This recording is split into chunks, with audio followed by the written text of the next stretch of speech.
Bonjour, vous allez bien? Très bien, et vous? De quoi parlons-nous? Et au milieu coule une rivière. Très bien, Film classique. exactement. Je crois savoir que c'est tiré d'une nouvelle. Oui, qui se nomme La rivière du sixième jour de Norman MacLean. Très bien. Donc Il a un peu une grosse tête. Norman, il était très fier de sa nouvelle. Oui, Il voulait pas l'avoir développée. Pas mal de producteurs étaient sur les rangs, affûtés, acérés. Et il les a tous repoussés du plat de la main. jusqu'à... Robert Redford. Voilà, Et quand Robert Redford est dans la place, je peux pas dire non. on sent le charisme qui est là. Et donc il lui a dit, bah écoute Robert, si j'ai un droit de regard sur ton film, allez on signe. Avec un gros chèque évidemment, on signe. Très bien. Et voilà. Donc est arrivé en quelle année s'il te plaît? En 92. Très bien. C'est pour tout public évidemment. Oui, La durée s'il te plaît? 2h03 précisément. Très bien. Et tu peux nous donner un petit thème comme ça? C'est un drame. Très bien. Donc c'est réalisé par... Robert Redford. Est-ce qu'on a besoin de le présenter? Non. C'est Proposition Donc, si vous indécente, connaissez pas... Spy Game, etc., etc. C'est un monstre du cinéma. exactement. Bref. Ensuite, les acteurs. Alors, toujours du très bon, on a Brad Pitt.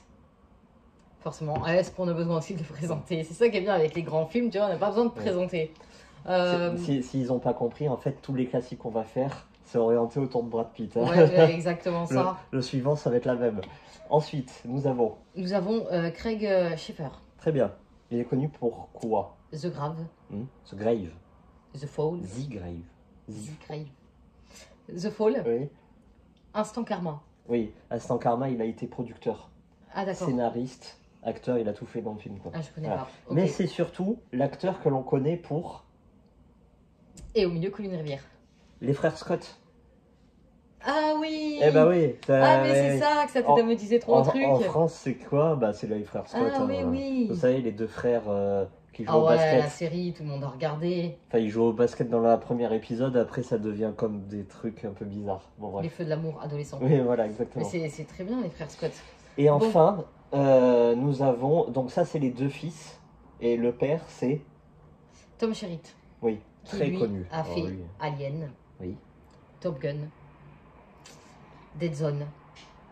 Voilà. très connu. Bon, le pitch, s'il te plaît.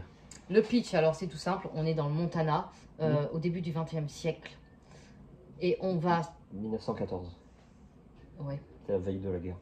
et on va suivre, toujours pareil, hein, une histoire de deux frères. L'histoire de vie de deux frères avec leurs parents qui, leur seul loisir, déjà c'est des presbytériens, et leur seul loisir c'est d'aller à la pêche avec leur père tous les dimanches. Voilà. Donc évidemment, au début, ils sont enfants, et puis après, très vite, on va les voir grandir, et là va commencer l'histoire. Très bien, ton ressenti, s'il te plaît. Ah, moi j'ai adoré. Ah, excusez-moi. Toujours. Excusez-moi. Oui, bien sûr. Je peux préciser un tout petit truc. Oui. En 93, il a reçu l'Oscar de la meilleure photographie pour ses décors qui sont sublimes. Je t'en prie.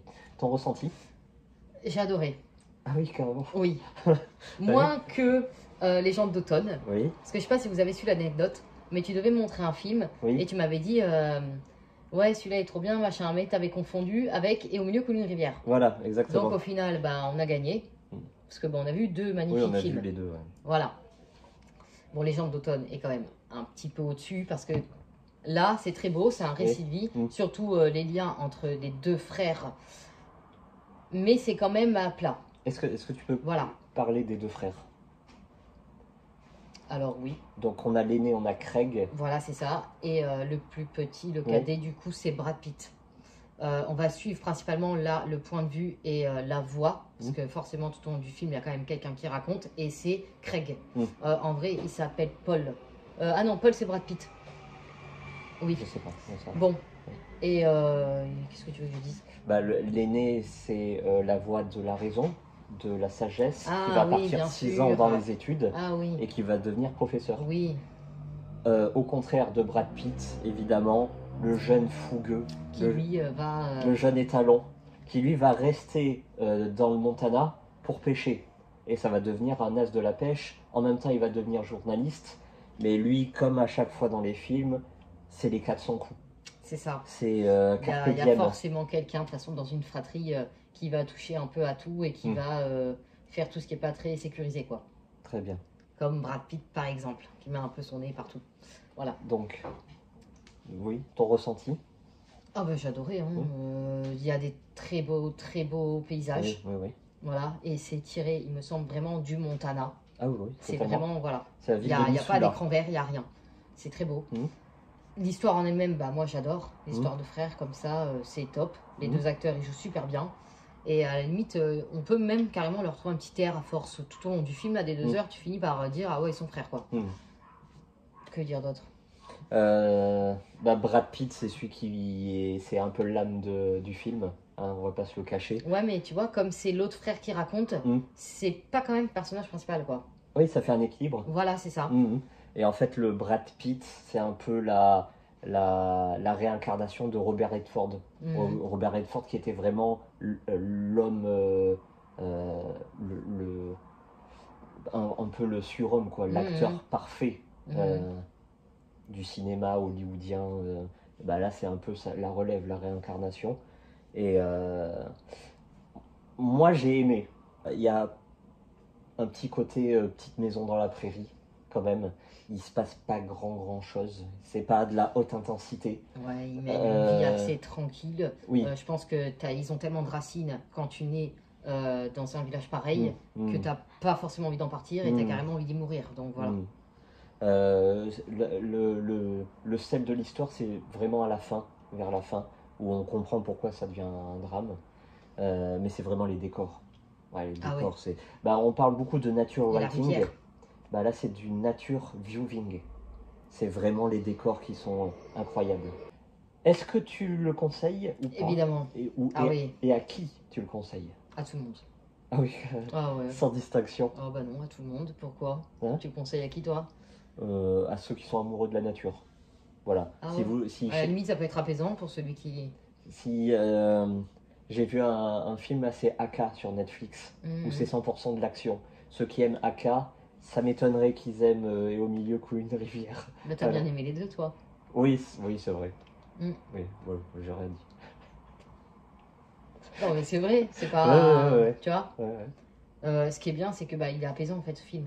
Voilà, ça prend le temps. T'as la rivière, t'as les décors des montagnes, c'est trop beau. Ça prend le temps, ça respire, c'est un moment de calme, d'accalmie dans le quotidien. Voilà. Est-ce que tu voudrais passer ta retraite dans le Montana? Dans le Montana. À pêcher dans la rivière. C'est de la pêche. Attention, comment ça s'appelle? À la mouche. À la mouche. Oui. C'est pas des asticots, des vers, non. Là, on est dans le haut de gamme de la pêche. C'est des professionnels. Voilà. Donc et ça aussi c'est très beau, l'admiration qui se passe entre les deux frères. Oui. Je vais apprendre à ma retraite la pêche à la mouche. Et justement, la photographie, il y a la rivière, etc. Mais aussi, il y a ces gestes de pêcheurs avec la ligne. C'est pas une ligne qui fait poc dans l'eau et qui flotte comme ça. Non, en fait, c'est des lancers... Il faut faire coucou aux poissons. Oui, faut simuler le vol de la mouche. Et donc, avec des fils qui... je sais pas si ça s'appelle... Des lignes, voilà. Avec des lignes qui font des dizaines et des dizaines de mètres. Ça fait un balai. C'est magnifique, non? Avec les jeux de lumière. Je suis pas fan de pêche, moi non comme plus, de chasse d'ailleurs, mais... Est-ce que vous aimez le poisson, moi? Ah non, c'est pour ça que je suis pas fan de pêche, en fait. Tout simplement. Hein. Très bien, mais non, mais c'est beau. Vous pourriez m'apprendre la pêche à la mouche? Je sais pas du tout faire de la pêche à la mouche. Dis-moi. Ah oui, on Merci. apprendra. Merci, Très bien. Hein. Allez, à bientôt. Allez, au revoir.